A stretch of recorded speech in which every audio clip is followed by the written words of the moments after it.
So my advice for somebody who's looking to purchase another company out is, first of all, you need to look at why are you wanting to purchase.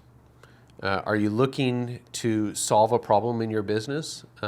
Is that problem logistics? Maybe they have management staff in place that you need that you don't currently have.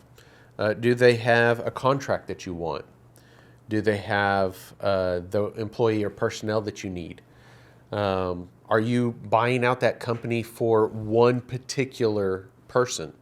Or it could be a mixture of all of those. Are you wanting to just simply grow your company and you take out one of your competitors? Those are all very valid reasons to buy, but it does make a difference in how fast you're looking for a company. You know, how urgent is it for you to make this purchase? Do you have a lot of time, or are you really needing to make a purchase now? Because the faster you have to make a purchase, the more money you're going to spend. The more time you're able to give in the negotiation process, the better deal you're going to end up with. I also encourage you to, or encourage businesses to look at the companies that they're trying to buy out. What is the reason that that owner is looking to possibly sell their business? Is the owner even considering selling? I've approached more than one person in the past, and I have brought the idea up to them about selling their company and have ended up 6 months, a year down the road, walking away with purchasing their business. But I planted the seed, and maybe it was something that they had thought about in the past, but because I planted the seed, they really started to process through it and thought, okay, yeah, maybe it is time for me to exit my business. If that business owner is looking to sell because maybe they have money problems, or maybe they're going through a divorce, is the business owner looking to just simply retire? Is the owner dissatisfied or disinterested in the business? All of those play a role in how you purchase this business and how you do the negotiation process. My favorite ones to purchase are individuals who are looking to retire. Right now, we are in a weird time in history where there's a massive amount. Our largest workforce, the baby boomers, are now at the retirement age, and they're looking to retire. And a lot of these baby boomers have businesses that they're going to be looking to put up for sale. But unfortunately, the simple fact of the statistics are 20% or less of businesses, small businesses that go up for sale, actually sell. Because the seller is either it doesn't meet his timeline and he's ready to sell faster than the market will allow him to be able to sell his business, or he over-evaluates his business and he's asking way too much. Or he just simply can't find a purchaser.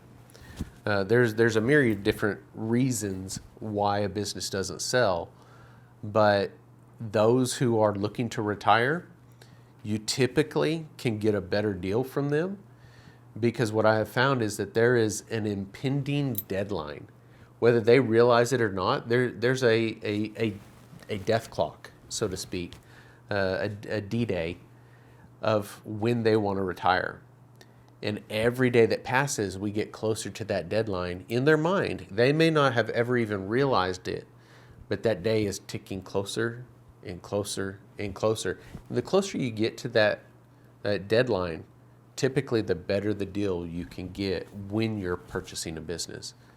So I would encourage you, take your time in purchasing a business. Don't get in a hurry, because the faster you rush through the process, the more money you're going to spend. So when I'm advising somebody, whether it's a conqueror or one of my clients, to when they're purchasing a business, some of the metrics that I look at is, first of all, I want to look at 3 to 5 years of P&Ls. I want to look at 3 to 5 years of balance sheets. I also want to look at tax returns for 3 to 5 years because, quite frankly, I can make a P&L say whatever I want it to say, and I can manipulate it to where it shows that I'm making a profit. But if they're going to go and they're going to defraud the federal government, that's a whole different ballgame.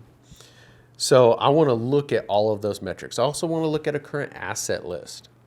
And then I start asking a lot of probing questions from the current owner.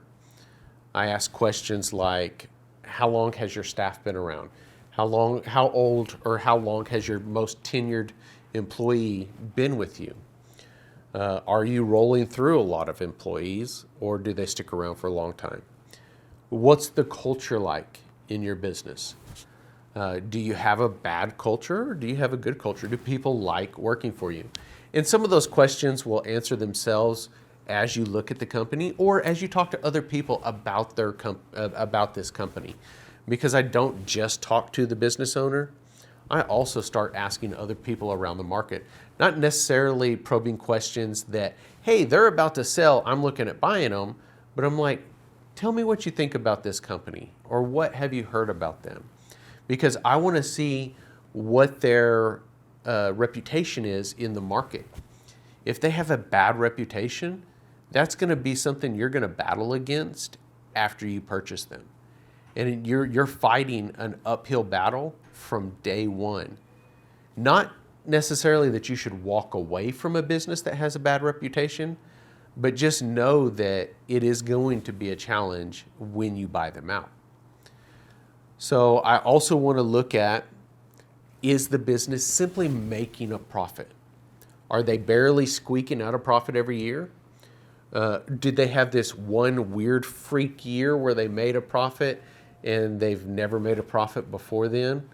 Because usually what that shows me is that the owner runs a lot of his personal finances through the business, and I've decided to sell, so I'm going to pull all that out of the business so it can show a profit.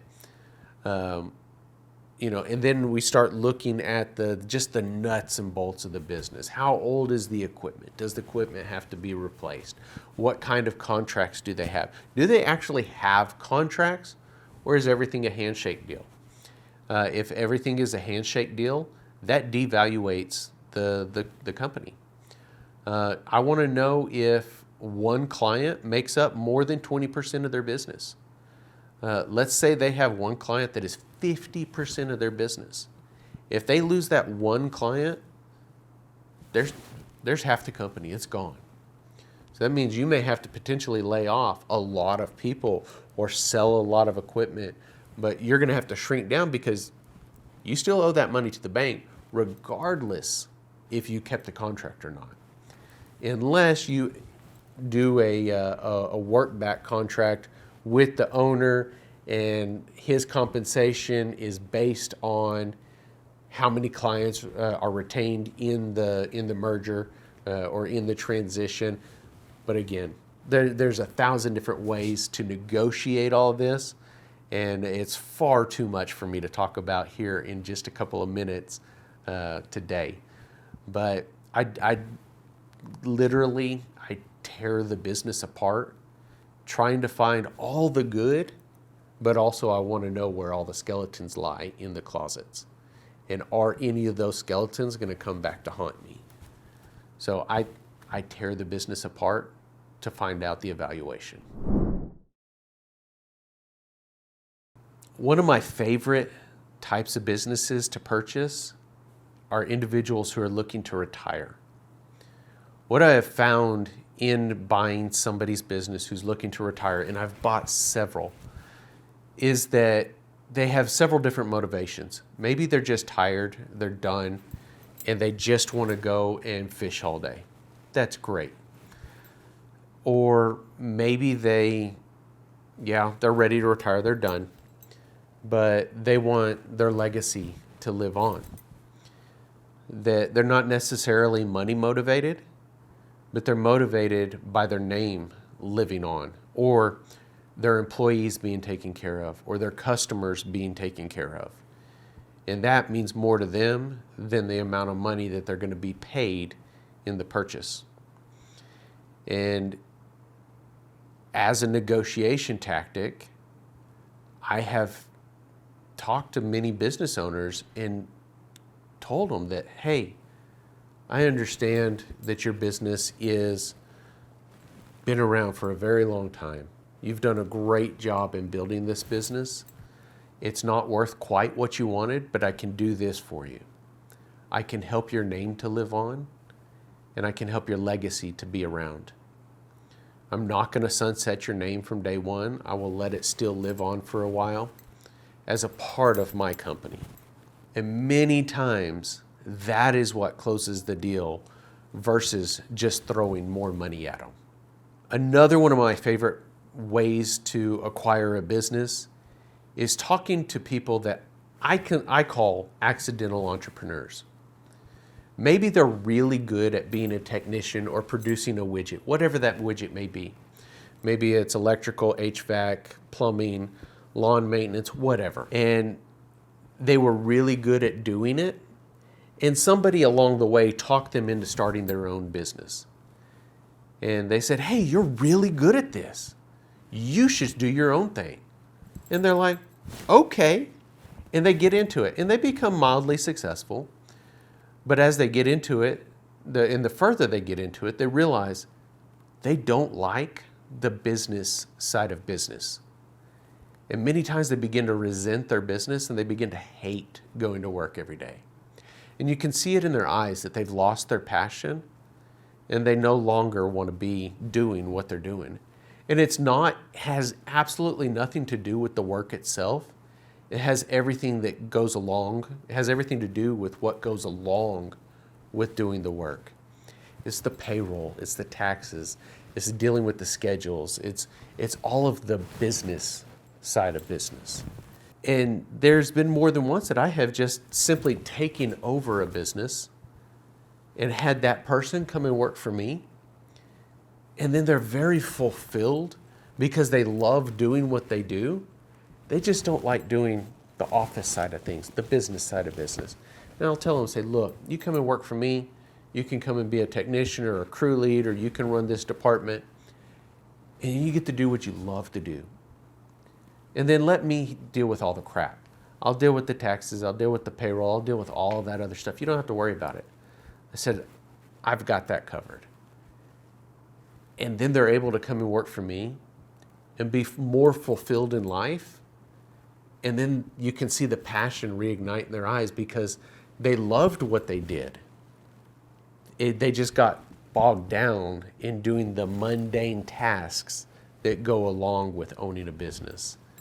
And for me, that is a great way. Not only do I typically get a good deal in a purchase or an acquisition of that sort, but I'm also able to help somebody become fulfilled in their life and be able to do what they love to do.